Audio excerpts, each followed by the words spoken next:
Um, First of all, let me just say, man, did they play hard and did they compete? They out-rebounded us. We missed a bunch of layups with any body-to-body contact we missed. It's all the stuff I've been talking about. We had three players play really well. Our leading rebounder was Casey Wallace. That's why he's going to play and play a lot. So even though he missed two layups, deal with it. Missed some jumpers. His right hand has hurt his fingers. Deal with it because of how he defends, what he does. Hopefully Severe will be okay. He hurt his knee, probably that same knee, I think it was about 10 days ago, a week ago. So, yes. Do you have any indication on Severe and what the severity is? No, I don't. Not at this point. But he had it. He had to be out a couple days of practice, probably a week ago, I think. Mr. Blue, yeah, he was not in at Pikeville either. It was the same knee. Like a twisted, it's not a. Yes.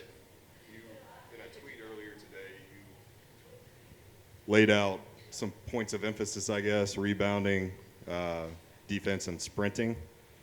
Obviously, the rebounding, I guess, didn't go how you wanted, but we're just. Well, I'm going to watch the tape. Yeah. We defended fairly well and scrambled pretty good, and I thought we were good enough.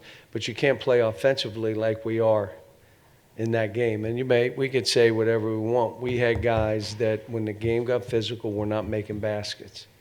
The other thing is, a shot goes up, you can accept being blocked out or don't accept it. Because what they said is, if you don't block out, you're going to get dunked on. So they went back, and we just put two hands in the guy's back or chest in his back instead of going around him, go get a ball and going at people. The sprinting, I thought, was pretty good. But, again, they're graded. So when the grading comes out, we'll have a better idea. I just have to watch. They did a great job of packing it in. We were too wide to start drives. You got to be tighter. But it's good to play a team and have done what they did to us.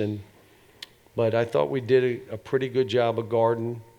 And then, second half, I think they had one offensive rebound, but at halftime they had a bunch.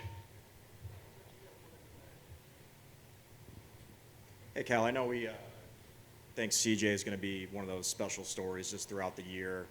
Not being able to play in Year and a half college basketball game. I know he's had the scrimmages in the Bahamas and stuff, but to see him out there and continuing to show that he can hit from the perimeter and just what you just saw from him. Yeah, but the other things he does, he moves his team. He plays so hard. He talks on defense. Did you see him push Jacob to a man, and then he went and guarded the other man? I mean, it's nice when you have older guys that really know what they're doing out there. And, he's special. Now, Antonio didn't shoot the ball well today. But what I said to these guys, when you're not shooting the ball well, you just got to do everything else. Go get rebounds. Go create for your teammates. Play through bumps. Make something happen that way. How about make your free throws? There's other ways to help the team. I thought that Ugana played like none of us, like I knew, but he had 5 blocks. And I also thought Adu played well. Adu with the ball, and now he's playing without the ball. And defensively, you're seeing like he's been challenged. That bar has been raised. You got to play off the ball. You got to you see him get that rebound and then drive it up the court. And so I thought those guys and CJ, they gave it. But you got to have a team full guy. How many layups? I mean, Severe probably missed 4, and those are usually shots he makes. But give them credit. They held a pretty good team to 58 points. Is it 58 or 56? 56 points. And we're trying to play fast, and we're flying up and down the court. Yes. I got you. You were pretty tough on them, the blue-white game, the defensive effort. Sometimes when you do that, they slide a little bit on the other end. Did you feel like that maybe with the offense, the attention to defense since We the can scrimmage? say that. But I think that team played us physical. You would think at one point they'd go away, and they didn't. They didn't. They played till the horn went. They just kept coming. And it was a physical, like on drives, we got bumped. And I got on the official, I said, they threw a ball and you called foul on us, and every drive we're taking, they're chesting and bodying. But I'm glad he played it that way so I can show it on the tape. You get bumped and miss a layup. So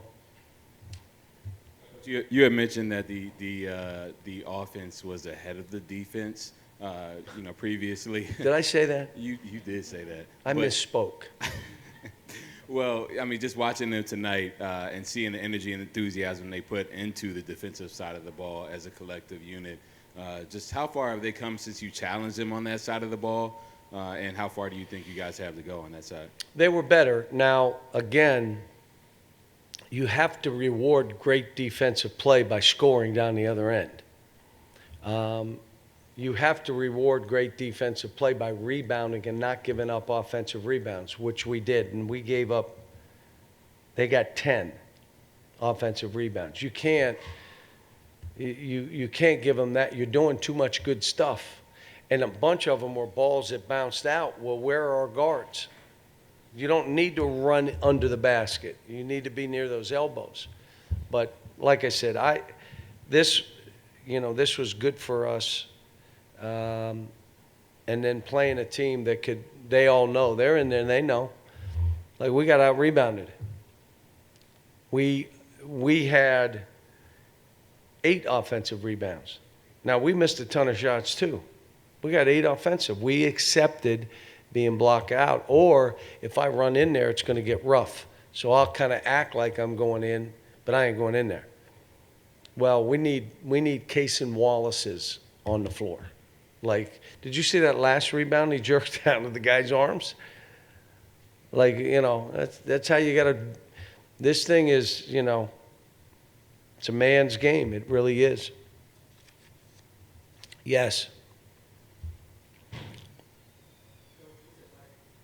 Coach against 3 guys that learned from you, and did they live up to what you expected? Well, they did better than me if you watch the game, and I was proud of all 3 of them. And I told Will, I said, what's great? You get a job, and you reach back and you take care of a couple guys that want to get into coaching and do it. And they love Will, and it's when you hire people, the number one thing is they got to love you. All the other stuff, I'll teach. So he figured that out, and he's done a great job.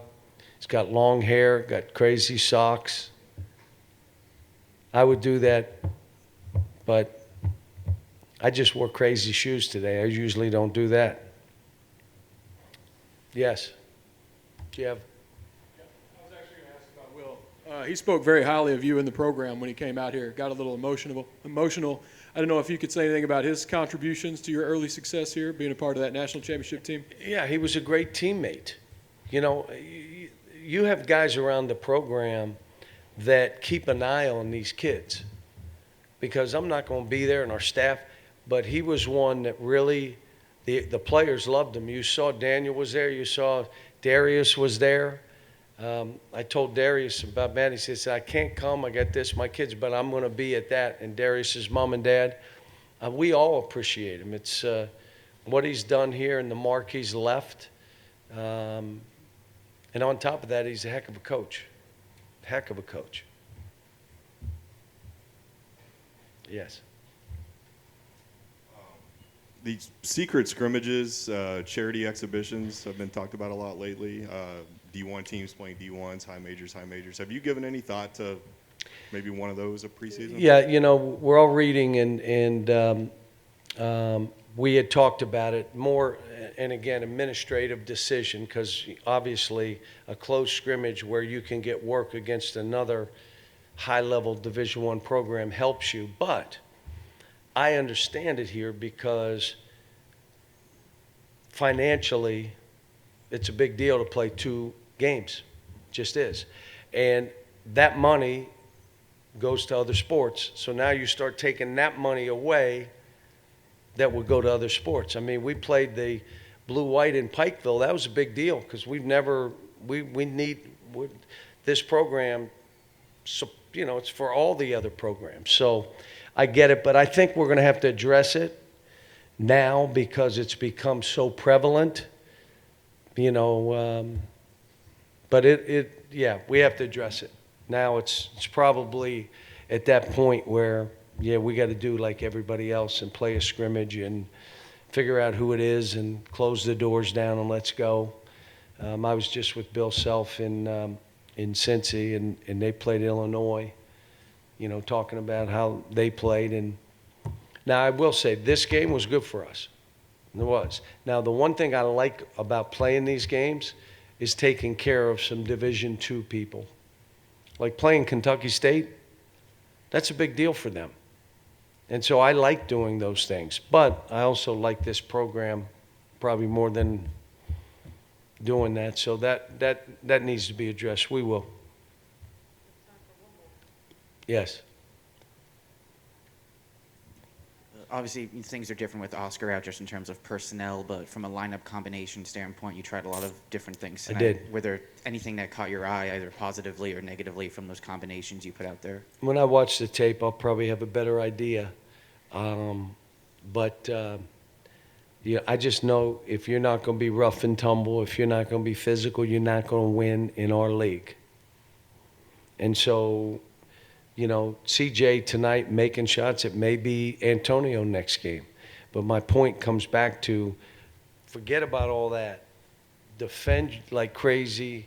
We need you to block a shot or 2 and then rebound. You can't give up offensive rebounds and then not make shots. So, but I'll see. I'll watch the tape. Again, when you look, you want to know, like assist to turnover. Why did it get physical when we lose the ball? Well, then we got to do drills, and every time you drive, we're going to have to grab and hold and do all that stuff. So, but again, credit to Missouri Western. They did a great job. Proud of Will, proud of John, proud of Perry, and their team should feel good walking away from this to play us the way they did. It seems like they're pointed to a pretty good season. Thanks, folks.